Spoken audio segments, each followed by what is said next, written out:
Halo teman-teman, selamat datang di Sumber Artikel. Kali ini di episode 49 dengan novel Wanita Miskin Bertemu Presidir Tanpan. Selamat mendengarkan.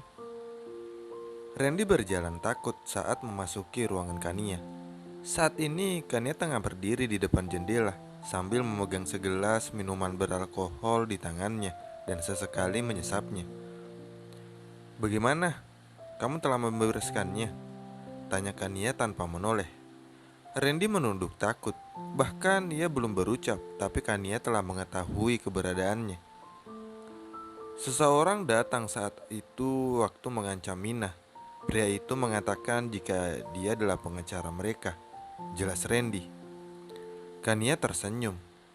Ia lalu berbalik dan meletakkan gelas miliknya di atas meja.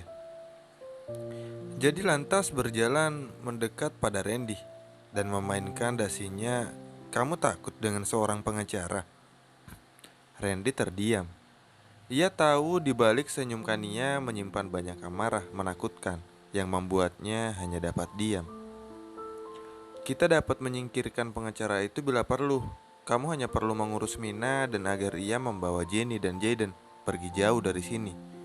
Teror dan ancam dia. Apa hal semudah itu tidak mampu kamu lakukan?" Kania kemudian menarik dasi Randy, kencang membuatnya tercekik seketika. Ia menatapnya lekat seperti sebuah ancaman pada Randy yang berdiri tidak berkutik saat ini. "Aku tidak tahu. Kamu harus menyingkirkan mereka bagaimanapun caranya atau kamu akan kehilangan segalanya," ancam Kania seraya mendorong tubuh Randy hingga membuatnya nyaris terjatuh.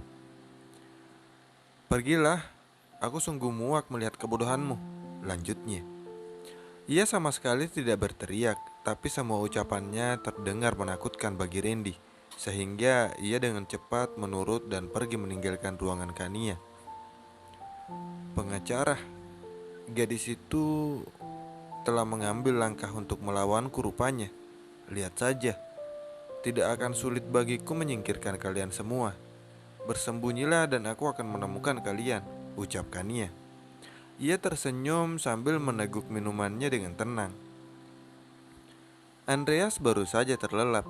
Setelah memandangi wajah Andreas dan menyelimutinya, Jenny memutuskan untuk duduk di dekat jendela dan melihat pemandangan luar dari sana.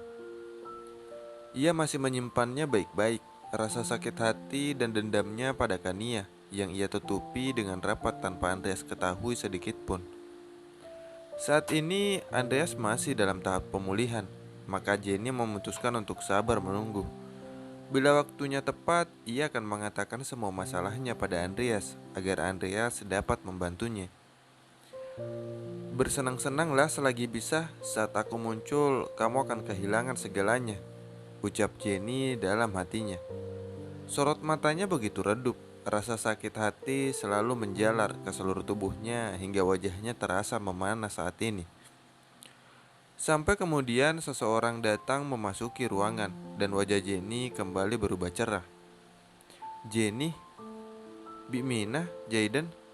Jenny segera menghampiri Bimina dan adiknya dan lantas memeluk mereka dengan erat. "Maaf, kami datang terlambat. Saat kami hendak menutup toko, beberapa pelanggan datang," jelas Mina. Ia berbohong. Sebelumnya, ia dan Jaden telah sepakat untuk merahasiakan tentang Agung sementara ini karena Jenny masih harus merawat Andreas. Sebelumnya, ia dan Jaden telah sepakat untuk merahasiakan tentang Agung sementara ini karena Jenny masih harus merawat Andreas. Jadi menunggu Andreas sembuh adalah waktu yang terbaik toh. Agung belum menemukan keberadaan saudara laki-laki Rahayu. Jadi semua ini tidak perlu Jenny ketahui dulu. "Bagaimana keadaan Kak Andreas?" tanya Jenny. Jenny tersenyum dan menjawab, "Sudah lebih baik, tapi Andreas masih harus melakukan perawatan. Jangan lupa jaga kesehatanmu. Kamu tidak boleh sakit saat suamimu membutuhkan perawatanmu seperti ini," ucap Mina menasehati. "Tentu saja, aku tidak akan sakit," jawab Jenny tersenyum. Dalam hatinya, selain merawat Andreas, ia masih memiliki banyak hal yang harus dilakukan untuk melawan Kania. Jadi ia tidak boleh sakit. Sementara itu, di kediaman Agung, ia baru saja kembali saat Alex tengah menunggunya di ruangan. "Ayah dari mana? Mengapa tidak datang ke kantor hari ini?" tanya Alex. Mereka memiliki firma hukum dan Agung masih aktif menjadi pengacara selama ini dan beberapa klien tadi datang mencarinya. "Apa ayah sakit?" tanya Alex kembali. Agung masih belum menjawab. Ia masih berpikir haruskah ia memberitahu Alex.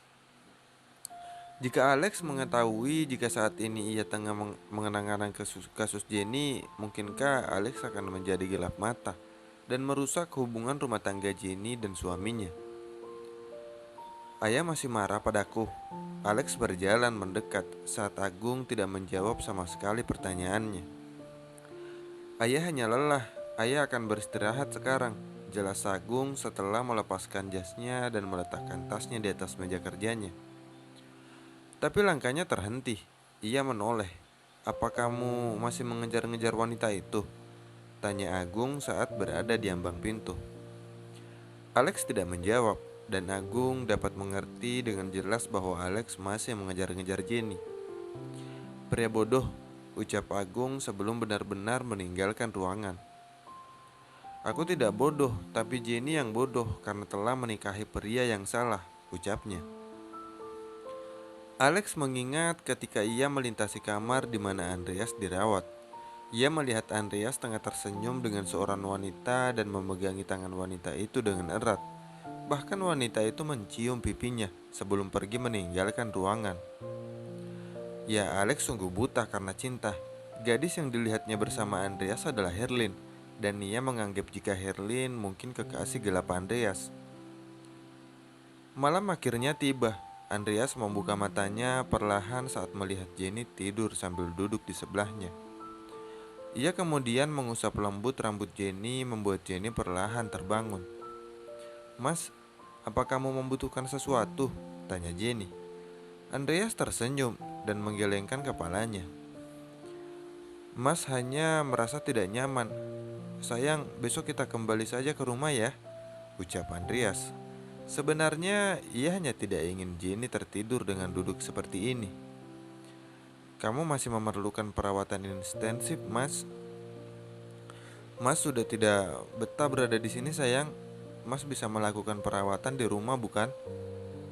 Jenny terdiam. Keadaan Andreas sebelumnya stabil. Mengapa Andreas begitu bersikeras ingin meminta pulang?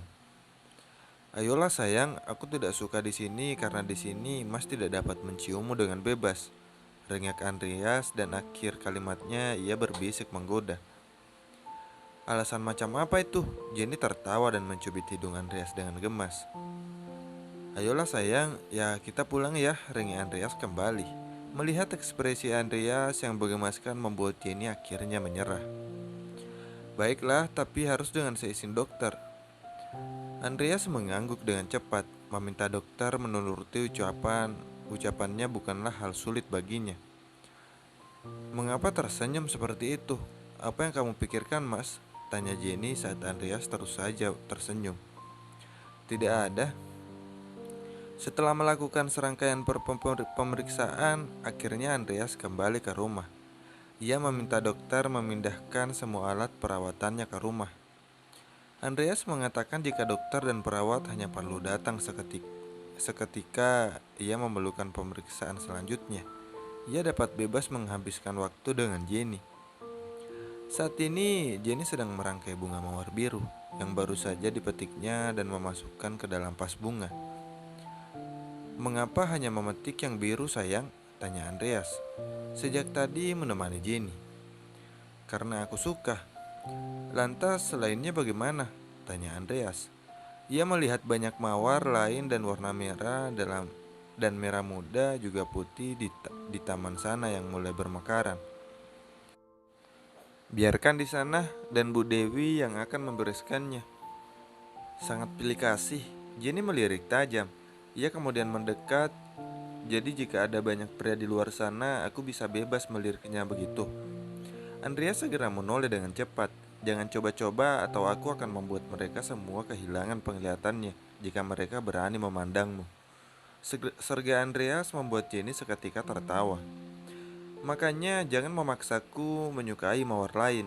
Aku hanya menyukai mawar biru, sama halnya aku menyukaimu. Baiklah, petiklah yang biru sesuka hatimu sayang, ucap Andreas menyerah. Pelayan meletakkan 2 vas mawar biru di setiap sudut kamar Jenny dan Andreas, sedangkan Jenny membantu Andreas untuk berpindah kursi roda ke tempat tidurnya. Wah, aku baru saja menopang gajah, mengapa tubuhmu sangat berat, Mas? Jenny mengoceh. Sayang, ayolah, jangan menggodaku terus. Aku rasa tanganku akan benar-benar berotot setelah ini, goda Jenny kembali. Andreas merengut kesal dan memalingkan wajahnya. Jadi aku sama sekali tidak mendapatkan bayaran atas semua kerja kerasku hari ini, ucap Jenny. Andreas perlahan menoleh. Jenny baru akan berucap, tapi Jenny telah mengecup pipi Andreas lebih dulu dan membuatnya mematung seketika. Bayaran yang manis, gumamnya. Jenny hanya ingin menggoda Andreas, tapi ia malah menjadi gugup seperti ini, jadi ia memutuskan untuk beranjak bangun. Aku akan mengambil minum, ucap Jenny. Airnya ada di sana sayang. Andreas menahan langkah Jenny dengan menunjukkan jika sudah tersedia segelas air di atas meja di sisi tempat tidurnya. Andreas menyadari jika Jenny tengah gugup saat ini. Ia hanya ingin bermain api dan ia juga yang terbakar. Jadi sayang, aku belum benar-benar membayar kerja kerasmu saat ini, goda Andreas. Ia menyentuh wajah Jenny lembut dan membuatnya menatapnya. Aku akan membayarnya sekarang, bisik Andreas. Ia sudah mendekat dan hampir mencium Jenny saat pintu tiba-tiba saja terbuka. Ups, kita datang di waktu yang kurang tepat sepertinya, kek, ucap Herlin pada Andreas. Terima kasih banyak telah mendengarkan sumber artikel ya. Tunggu episode selanjutnya. Bye bye, see you next time.